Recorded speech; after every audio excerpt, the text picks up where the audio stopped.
Part 3, last line on page 285. We turned into Elm, and the first thing I saw at the end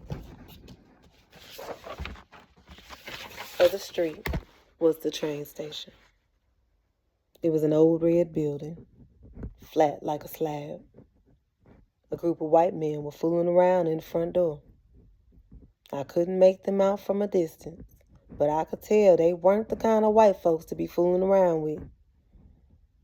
We walked on, passing the dry goods store, the barber shop, and the new building that was going up. Across the street, there was the sheriff's office. I looked in the window and saw Bull Sampson sitting at his desk, his feet propped up on a chair, a fat brown cigar sticking out of his mouth. A ball about the size of a sweet potato started burning in my stomach. "Please, Aaron," I said, "please. You can't get away with it. I know how you feel. Sometimes I feel the same way myself. But I wouldn't risk my neck to do nothing for these niggas. They won't appreciate it. They'll laugh at you." We were almost to the station, and I could make out the faces of the men sitting on the benches. One of them must have been telling a joke. He finished, and the group broke out laughing. I whispered to Aaron, "I'm through with it. I've washed my hands of the whole mess." I don't know whether he heard me or not. He turned to the right without saying a word and went on to the front door. The string beanie man who told the joke was so shocked that his cigarette fell out of his mouth. "Y'all see that?" he said. "Why, I'll—" "Shut up," another man said. "Go get Bull." I kept walking, fast, turned at the corner, and ran to the colored waiting room. When I got in there, I looked through the ticket window and saw Aaron standing in the front of the clerk. Aaron stood there for a minute or more, but the clerk didn't see him. And that took some not seeing. In that room, Aaron Lott stood out like a pig in a chicken coop. There were, I'd say, about 10 or 15 people in there, but then none of them moved. They just sat there with their eyes glued on Aaron's back. Aaron cleared his throat. The clerk didn't look up. He got real busy with some papers. Aaron cleared his throat again and opened his mouth to speak. The screen door of the waiting room opened and clattered shut. It got real quiet in that room. Hospital quiet. It got so quiet I could hear my own heart beating. Now, Aaron knew who opened that door, but he didn't bat an eyelid. He turned around real slow and faced High Sheriff Sampson, the baddest man in South Mississippi. Mr. Sampson stood there with his legs wide open, like the men you see on television. His beefy face was blood red, and his gray eyes were rattlesnake hard. He was mad, no doubt about it. I'd never seen him so mad.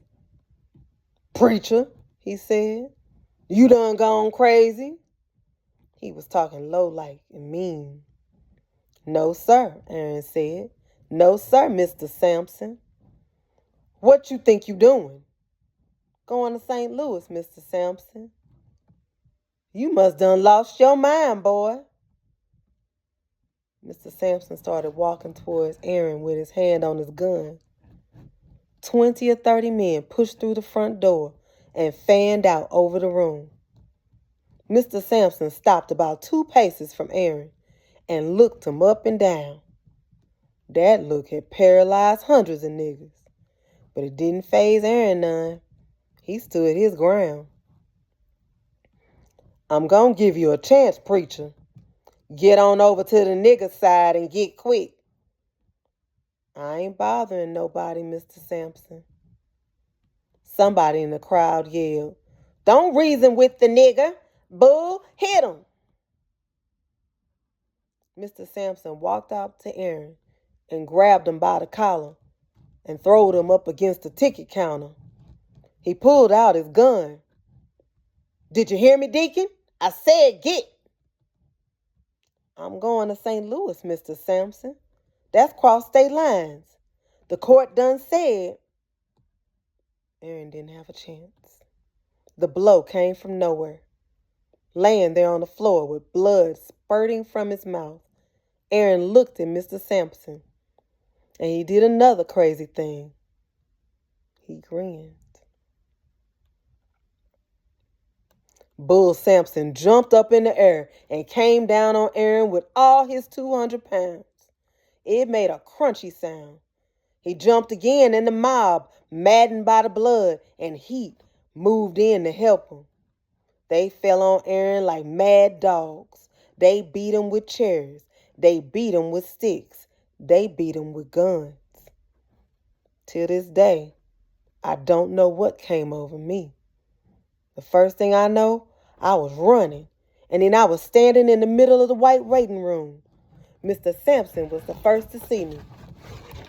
He backed off, cocked his pistol, and said, "Booker, boy, you come one more step and I'll kill you.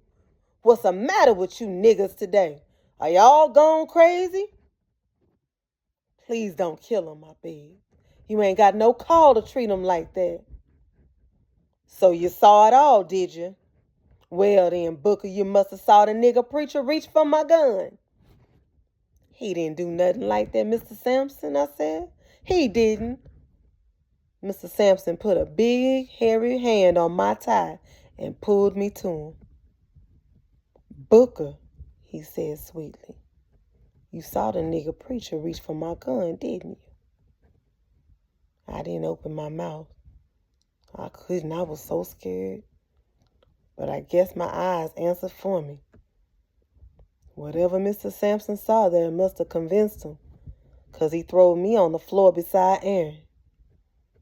"Get this nigga out of here," he said, "and be quick about it."